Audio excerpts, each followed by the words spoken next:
ته د سلامونه او نیکې هیلې. دا چې نن د دواړو ډاکټرانو دغه ده نن مې درته شفتالو ساری راوسته څه کمرې ته خلاص کو که باستا میکنم کمرې ته خلاص که نه ته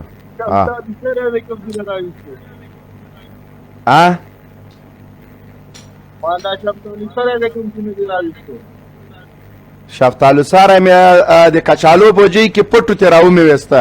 خبر د پرون ما ته اخطار را کړی بلا دې په د لطیي سر سه د سره به وروسته غږېږو پرون ما ته اخطار را کړی ده بچیه ما دې درته ولسمشر په ګونډو کړی ده تا غوندې شلغم سرې به ما ته څه اخطار راکړي فهمیدی آدرسم برات میتیم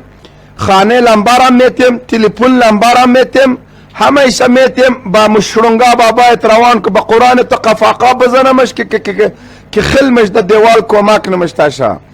انشاءالله ته بس لگیا اوسه لکه کنگای مهربانی و کبادر صاحب د چاته دا خبره کوي خو ته خپله ځان پیژنې پرون د د کلیسا سنګ په لایف کې څنګه غوړتې ویستلې اوس به دې زه خواک سم ته لږ صبر وکړه زویه ما بند که مایک دی مهرباني وکړه بادر صاحب کامره مه بندوه چې بیا دې کته کومه هغسې کامره مه بندوه دغه نه یم چې ما باندې سیاست وکړي یا زه قاري عیسی یم یا اشرف غني یم یا عبدالله یم په خدای داسې سپیړې دي ووایم چې زړه دې له زندګۍ تور کړم زه خو دې پېژنم که نه مایک مه خلاصوه بادر صاحب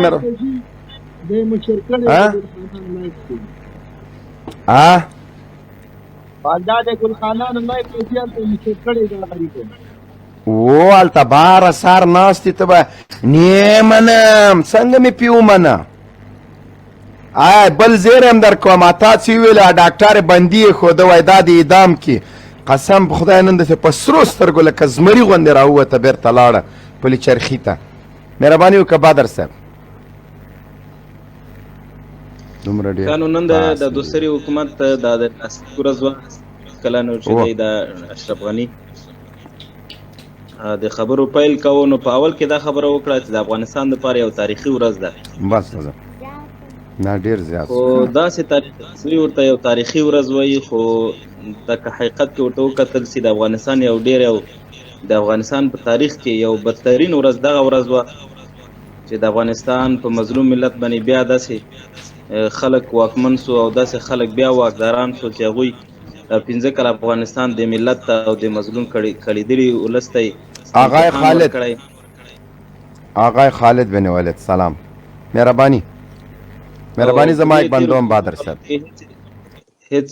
لاسته راوړنه دوی نه لرله او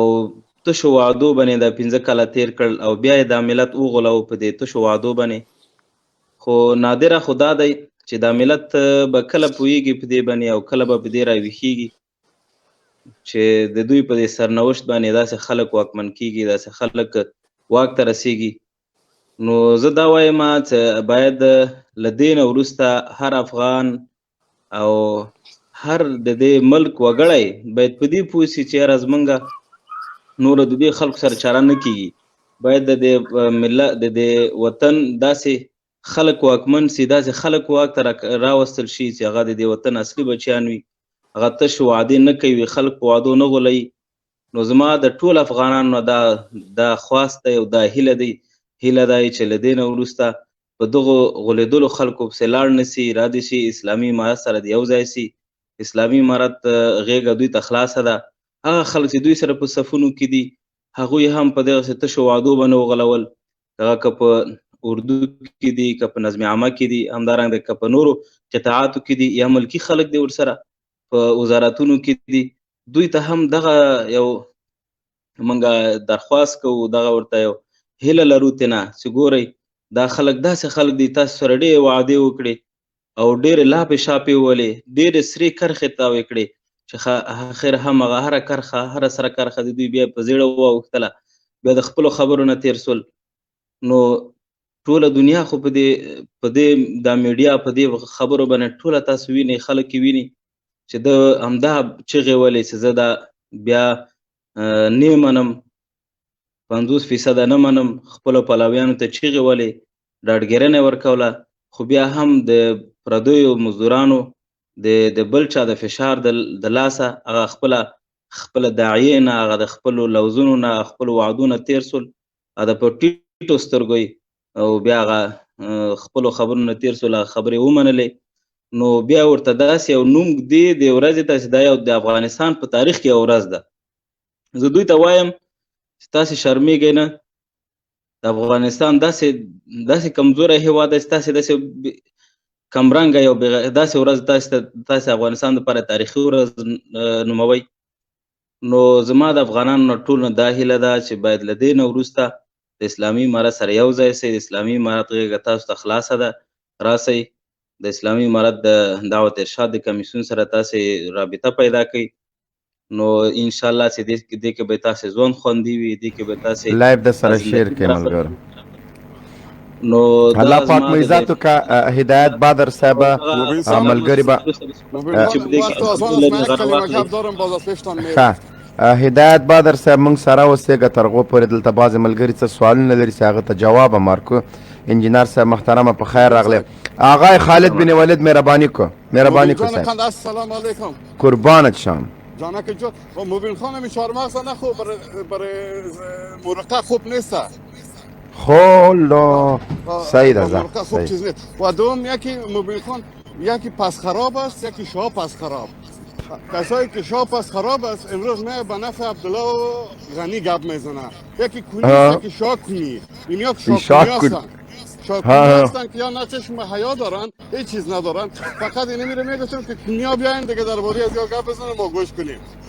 بیاین خدا معرفی کنن که ما اینمی هستیم. مهربانی کو آقای لطیمه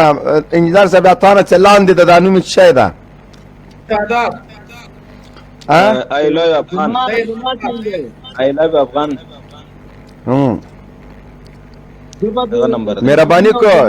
چشما ټور را مهرباني وکا سلور سترګې ما یک د خلاص کا.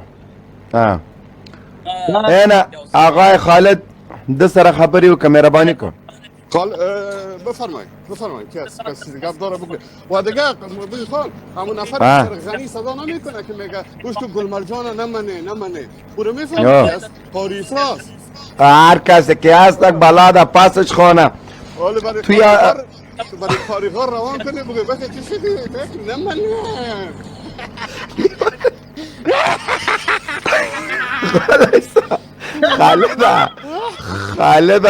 خالد اورورا آقای خالد لږ صبر وکړه دلته دا اوس زه درته کوم یو ووایم مهرباني وکړه څلور سترګې اوراره. شفتالو بابا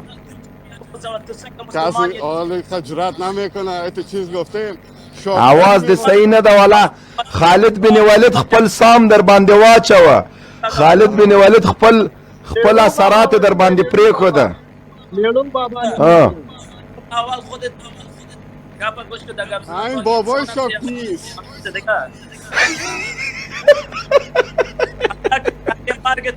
خنده مارگ تکو خجالت بکشی و اشرفانی و عبدالله به شما هیچ فرق نداره. دیتا نه یک دفعه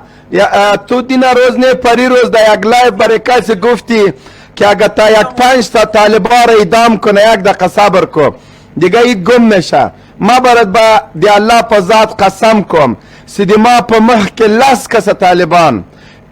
په دا روزړوي او دلته چنګا کورته واچي او یو لسم زېما او بیا هم راته ووایي چې اسلامي امارت څنګه زور تم زنده باد قلبم از جگرم است. دا د یوه خبره اگر ما اگر کچیرته مونږ ودرېږه غاږ دې نه راځي که نه غاږ دې نه راځي شاقله غاږ دې نه راځي شاقله ودرېږه غاږ دې نه راځي غاږ لږ صبر تاسو مایکونه بند کړئ خیر د شاقل سره ما پرېږدئ. آغای شاقل مونږ په مرګونو باندې نه ډارېږو. مونږ ګوره هغه خلک یو چې د مونږ په سرو باندې در سر ما میخ پې کوبیدن لیکن ما غلامي را قبله کړم. د مونږ د پیغلو سینې پرې کړلې لیکن مونږ هارو نه منه. رقص مرده په مسلمانانو وکړه په پښتنو باندې خو لیکن مونږ شکست نه ده منلی. شاقل خو ته یې که نه خو ته تاسې وې چې اوس راته ووایه چې دوه سري حکومت ته څه پیغام لري آغای شاقل؟ د اسلام په نامه څلوېښت کاله کې دغه بېګناه خلک تاسې اوس د دوه سري حکومت ته څه پیغام لري؟ دوه سره حکومت نه درې سره یو د تاسې دي یو د غني دي یو د عبدالله دي درې سره حکومت هستم ښه درې سره حکومت دا تاسو چې غني بابا چغې والې بابا د بابا د بابا هم څه سو؟ کومه بابا اصلاح دي د ما بابا نه دا تی چې په لایف کې رتېدلې دا د هغوی بابا ده د سکشویانو د کلیسا د مزدورانو بابا و نن ولې په دې حالت کې سولی؟ زه شاقل آقای شاقل ما تو را قطع میکنم دوباره باز بیا آواز دی صحیح نه د آقای شاقلی قردم بلی محمدی ما تو را قطع میکنم باز بیا انجینر صاحب مهربانی وکړه محترم انجینر صاحب مایک د خلاص کا دغه د بیان د ازادۍ مدافعینو ته څه پیغام لري انجینر صاحب محترم؟ بیان ازادي خو نشته نو بیان ازادي به څه پیغام ورکول او بیان خو دوی چې دي په نوم باندې ازادي دي دوی بالکل آزاد دي بیان ازادي شته د دیموکراسي شته د دیموکراسي وکړموله نور دا هغه وخت چې دوی کوي چې دا جواب ورکړي ښه دغه بل رور مهرباني وکړه مایک د خلاص کا د خالد بن ولید څنګه څه موبیین خان ما به اجازه تان دیگه میرم وقت افطار برو با خداوند می سپارم الله دې جنتی کا خالد اوروره دغه د لایف ټول ملګرو ته وایم چې خالد بن ولید هغه ویاړلی افغان ده چې قسم ده د ما په زړه کې جای پیدا کړی د زړه له کومې ورته دعا وکړئ الله پاک دې روغ صحت ښه عمر ورکړي په مخه مخه خالد جانه قربان دې شم الله دې خالد بن ولید ډېر یو مردانه خوی لري انجینر صاحب الله دې خوشاله 9 کاله له امریکایانو سره خاص له امریکایانو سره کار کړی ده الحمدلله الله پاک د عقیده مغز هر څه داسې ورته بدل کړي دي وای بخښنه غواړم طالب مې وای د زړه سار د ما څه کړي ما ته بخښنه وکړئ مهرباني وکړه وروره دلته د شهید ډاکټر نجیب په نوم باندې یو دانه راغلی ده خدای پاکه دې خنزیر ته به هم زه شهید وایم مهرباني وکړه وروره دغه نوبت وایي دا خو بېرته لاړه دا مه قطع کوئ دا سرتیری نجیب مه قطع کوئ دا د سره د مونږ لږ کار ده وروره وعلیکم سلام زه به د دوی دواړو په باره کې ووایم دوی خپل دا فیمل څه دی قسم درته خورم د اشرف غني فیمل په امریکې کې پروت دی دوی په غریبانانو باندې هغه شروع کړی ظلم قسم درته خورم نن چې دا ډاکټر عبدالله چې کومې خبرې کولې دا وایي چې مان باندې امریکا پیسې بندې کړې موږ ورته وکړو دا د امریکا دا دواړه قسم درته خورم زمونږ په افغانستان کې دومره غریب خلک دي قسم درته خورم کور کې ډوډۍ غرض نه لري دوی ټول خرڅ کړو ټول افغانستان هم دوی دواړه خرڅ کړو همدې ډاکټر عبدالله څومره پاکستان نه پیسې واخیستلو اوس هغه اشرف غني ویل نه منم څنګه ومنم شي دا خو ټول پې مني بس زمونږ د روجما د ټیم دی بس دا خبرې مې راته کول او زما د خوان ټول ته د خدای په امان خیر اوسې په لوی رب دې سپارمه قربان مشم الله مو عزتمن لره ښه هغه بل آقای قردی محمدي جانبیلي که بیا لایف ته راغی بیا یې هم راجګومه سرتیری وروره مهرباني وکړه انجینر صاحب نه څه سوال لري هدایت بدر صاحب نه لري مهرباني وکړه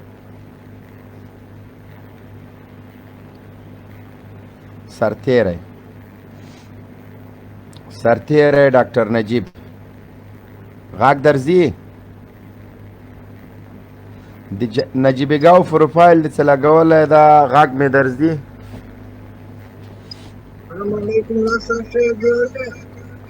وعلیکم سلام لږ که بیداره وغږېږې نو بدر صاحب هم ستا او انجینر صاحب هم ستا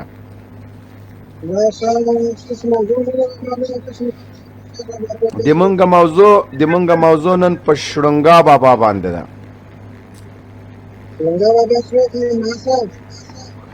شړنګا بابا ته نه پیژنې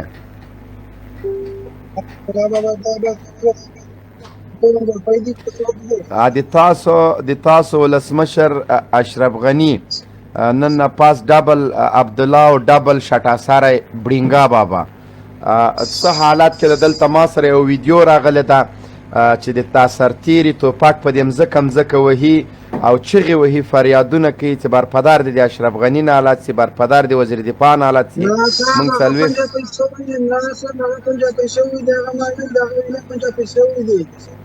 نو ته خدای چې څوک چې حق ته لبیک ووایي هغه 50 پیسه وای ده او ته چې شی ته خو هم شین امریکایي یې که نه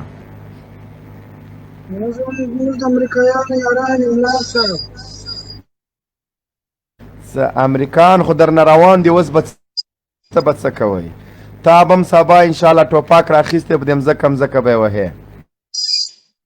ملا صاحب موږ د پنسدۍ ولسۍ پکښې رسېږي باره موږ دغه شیان چې موږ ته رسېږي باره موږ په کیسه کې هم نه یو ملا صاحب دوه سري حکومت باره کې د څه نظر ده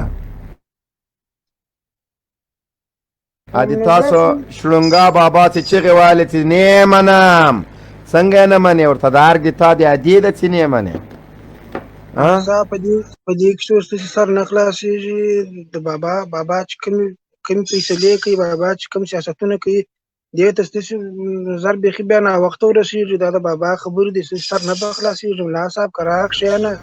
څنګه د بابا خبرې دي ډالرې چې پیوتر او څنګه درته په دوه سره حکومت ومنه دا خو د ډالرو زور که نه ملا صاحب د ډالرو زور نه و ستا هم په خبره سر نه خلاصېږي دا د ډالرو کار نه دی موږ خو امریکایان زموږ یاران دي څوک چې د یار خبر نه مني هغه خو بیخي وره یاري نه ده یاري نه ملا صاحب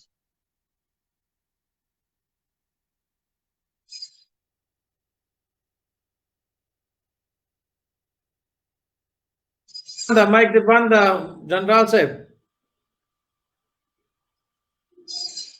تاسو وایئ موږ د ملک دفاع کوو د ملک دفاع له چا نه کوئ موږ دفاع د پنجابیانو څخه کوو ملا صاحب دا څنګه پنجابیان دي ملا ماته څه کومه ده پنجابیان چیرې دي خدایم غرق او تباه که دغه امریکایي شین سترګې امریکان تاسو نه کتل دا 250 ملکونه ناټو هم نه کتله داسې 400 پوډرې درته پوستو ته راوړل دا څوک دي ملا صاحب ته چې همیشه ما سره مخامخ سره د پنجابیانو پوښتنې کوي دا د پنجابیانو پوښتنې نه دي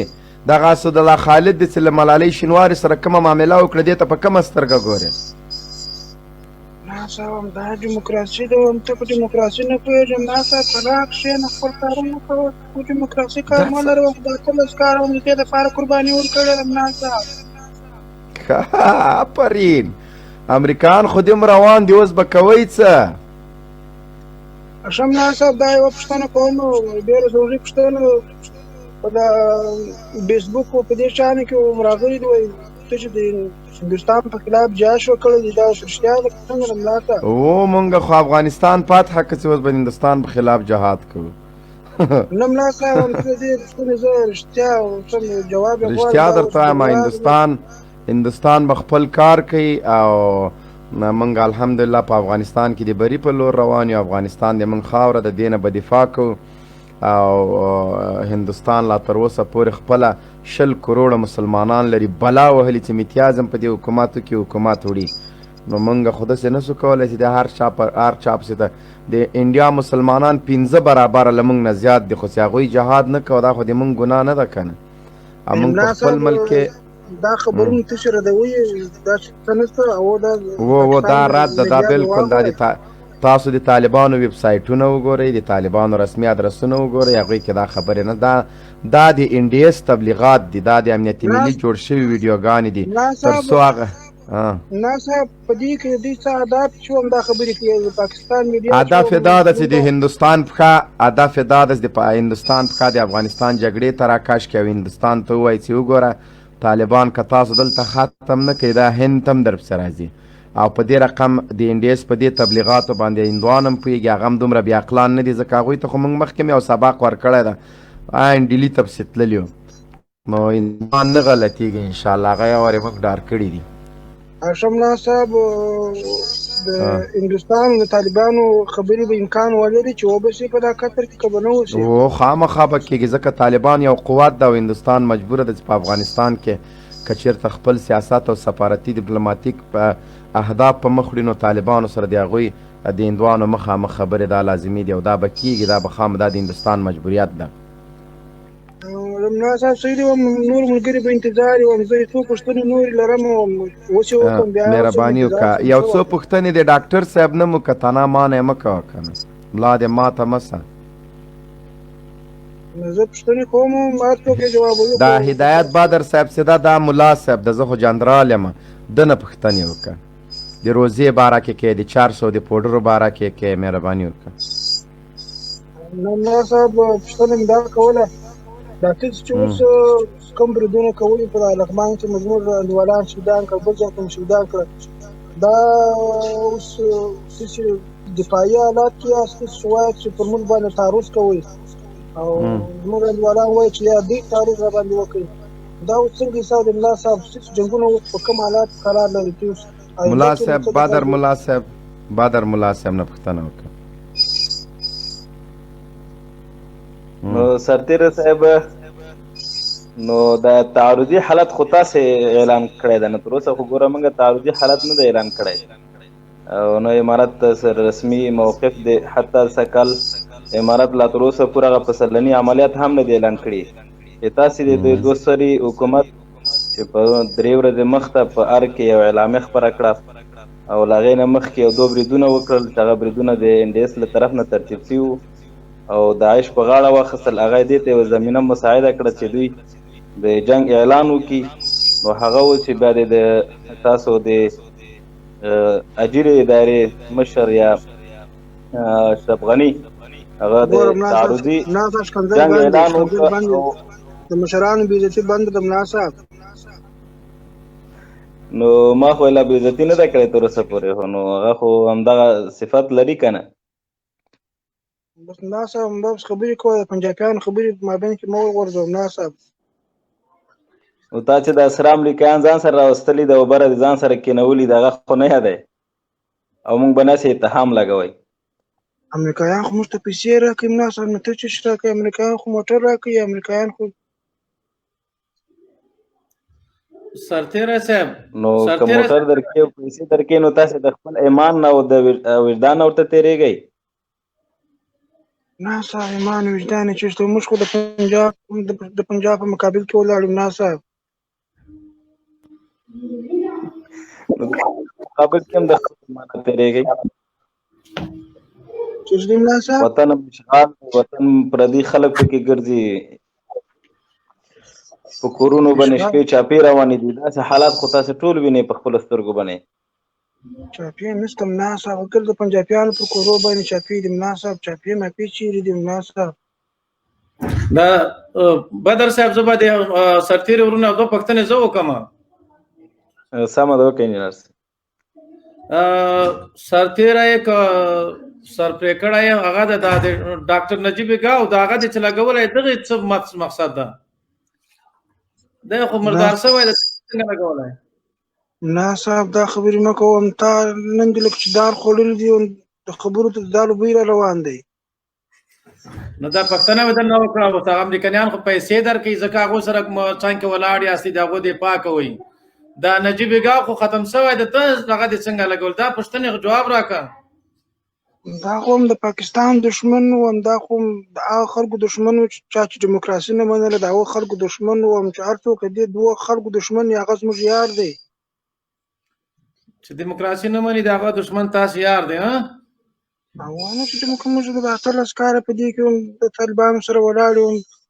جنګ ورسره کوو، دوی ډیموکراسي مني موږ ډیموکراسي راولو ملا صاحب. دا خو زموږ اصلي هدف دا دی ملا صاحب. دا تاسو چې د امریکایانو سره څنګه روان یاست او امریکایان د افغانانو په دې کورو باندې وراوړي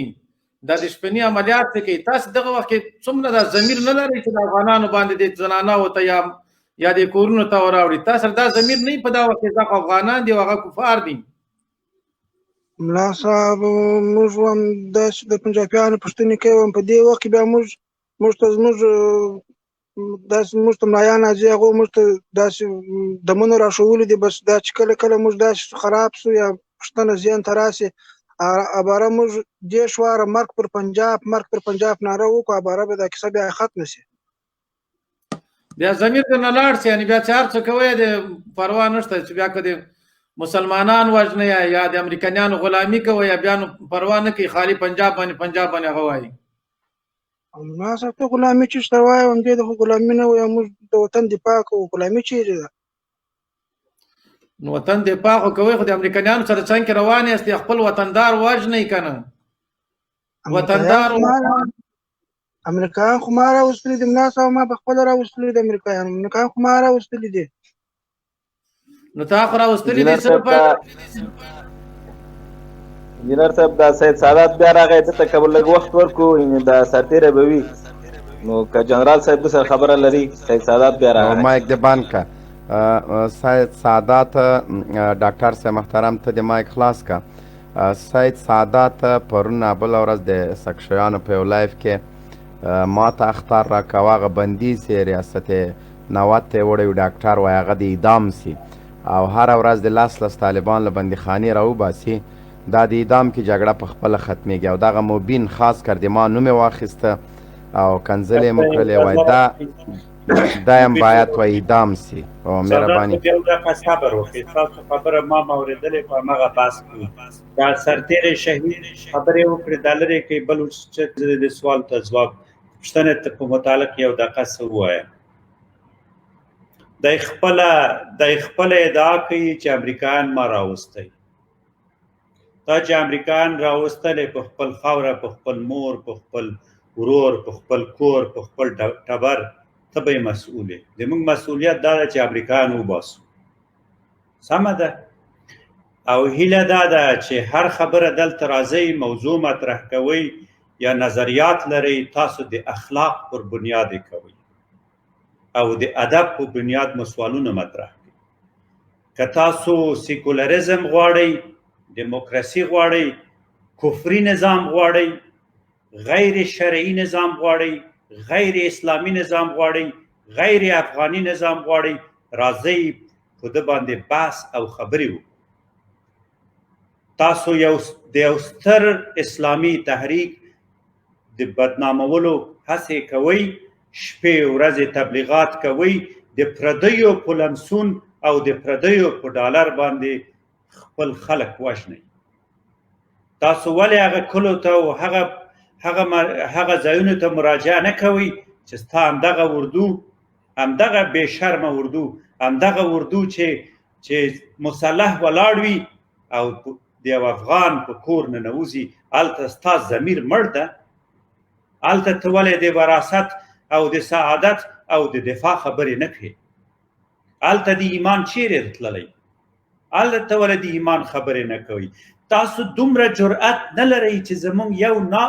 یو لایف هم نشئ برداشتولی موږ ته هم خو دومره د ازادي د بیان راکړي چې خبرې وکړو تاسو خو شپېته دانې تلویزیونه لرئ شپې ورځ د موږ پر خلاف خبرې کوئ تاسو زموږ د یو لایف د زغملو طاقت هم نه لرئ تاسو به سبا ته په افغانستان کې موږ څنګه وزغمئ دا جنگ خو تاسو غواړئ دا قتلونه خو تاسو کوئ دا ترورونه خو تاسو کوئ دا علما خو تاسو وژنئ دا جماعتونه خو تاسو شهیدانوئ دا کورونه خو تاسو په خلکو بمباروئ تاسو د دیموکراسي او د حقوق بشر د نوم لاندې هغه جنایتونه کړي چې د بشریت تاریخ به هیڅ کله هیر نه کړي بناءً تاسو کله چې سوال مطرح کوئ تاسو دا اوس موږ لایف کوشل راپوره کوئ ولې دروغ وایي بناءً راسې ورونه پوښتنه وکړئ دلته په خدمت کې ووایه دا سادات صاحب څه موضوع لري سلام علیکم ما مردم هستیم که در دیده هستیم ما مردم هستیم که ما مردم کابل هستیم که کابل ما دادگر ما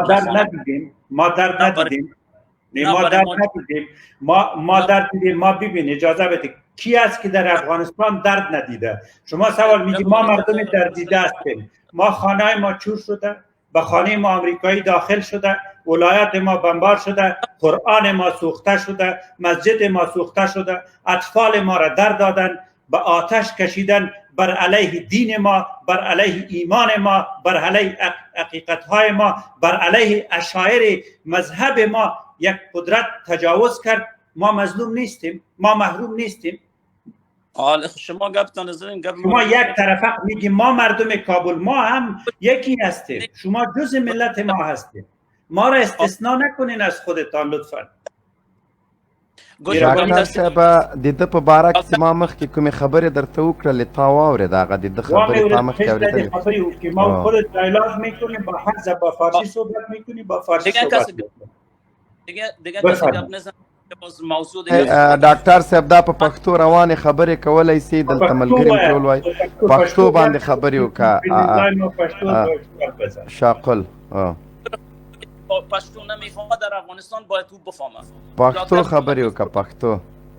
ما د پښتو گپ نمیزنم چرا که ولې د قاری صاحب په لایف کې د خبرې کولې وروره مهرباني وکړه. اوس ستا په لایف هم کې خبرې کوم، تا سره په پښتو خبرې کوم، زه ډاکټر صاحب سره په فارسي خبرې کوم. دا زما ډاکټر صاحب خبرې ګوره قربان دلته چې دا د لایف لیدونکي اکثریت دا کمنټونه کوي چې په پښتو خبرې وکړي، که نه کوي بیا خیر ده، بیا بل زده ده. مونږ بیا 2 ساعته وروسته بیا مونږ دری خپرونه لرو، اوس پښتو خپرونه ده 2 ساعته وروسته. آزاد صاحب زه تا ته عرض لرم، ګوره تا ته یو عرض لرم، مشر سړی ښه انسان راته ښکارې، پروردګار دې ما او تا دواړه په اسلامي او انساني اخلاق ونازوي. زما هیله دا ده، زما یو هیله دا ده، زه دا تا چینل ټولو ته وایم که بحث کوو نو ښکنځلې نه کوو، خپل سوالونه مطرح کړي، زه ورته سره خبرې کوو، مهرباني وکړئ. گوش کو دکتر صاحب،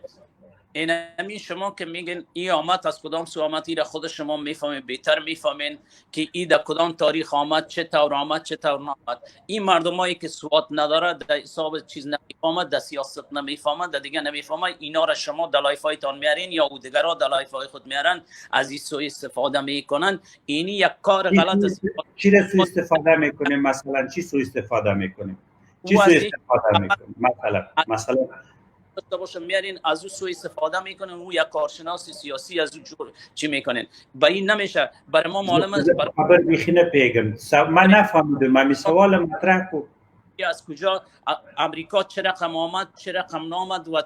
چرا باعث از قدر بدبختی تا امروز نیروز کیاها هستن. اگر شما واقعا از افغانستان میخواین که جنگ ختم شود، امریکایی را بانه نگیرین. کدام ولسوالی امریکا خراب شده، کدام علاقه داری امریکا خراب شده، کدام نفوس امریکا کم شده. خب ما تو مسلمان هستیم، ما تو بنام یکی دیگه کشته میریم، نفوس افغانستان کم. همین پاسخی را دغه سوال جواب ده کوم. ما سوال دیگه سوال داری؟ دیگه سوال داری؟ سوال دیگه پسان میکنه، میتونه نمیشه که 10 سوال یک جایی کنیم. همین سوال ما را جواب بدید. نه یک سوال، 2 سوال حق داری، باز تو را پایین میکنیم. 2 سوال حق داری، باز تو را پایین میکنیم. سوال اجازه را که زستا په دې سوال پوسم، سوال تا نه گرفتم، اجازه را که چې اوس درته ځواب درکم، اجازه را که چې زستا سو د پښتنې ځواب درکم. سمه ده، زه غواړم ستا د پښتنې ځواب درکم. ته وایې چې یک خانه امریکایی ویران نمیشه، یک قریش ویران نمیشه، یک قصبیش ویران د امریکانو شنی را ورانیږي. زم دا در سره منم، د ما کور امریکایی ورانی، زما انسانی او ملی وجیبه څه شی ده؟ زما وجیبه دا ده چې زه د خپل د خاورې نه دفاع وکړم. که دا نشم کولی د هغې ورونو تر څنګ ودرېږم کوم چې د دغې خاورې د تاریخ نه، د عزت نه، د دین نه، د ایمان نه او د دې ځمکنۍ بشپړتیا نه دفاع کوي. هغه څوک ده؟ هغه طالب ده. زه نن هم حمایت کوم، سبا به هم حمایت کوم، تر څو چې ژوندی یم. زه به د هر هغه چا سره چې د طالب په خلاف وي، زه به ورسره درېږم، د هغه په مقابل کې حمایت کوم. ته د خپله دومره ځان ته غټ دانشمند وایې، نام خدای خبره کوي، ته خپله د خپل خبرې نقص کوي. خو ته وایې چې امریکایي زما ولسوالي وراني، خو زه نه پرېږدم چې وراني کړي، زه زما د خاورې نه ووځه. عجیبه پوښتنه کوي، داسې یو پوښتنه کوي چې نه سوال د مبتدا لري نه خبر. دا اوس څه معنا شو؟ دا تاسو ټول تعلیم او تحصیل همدغه ده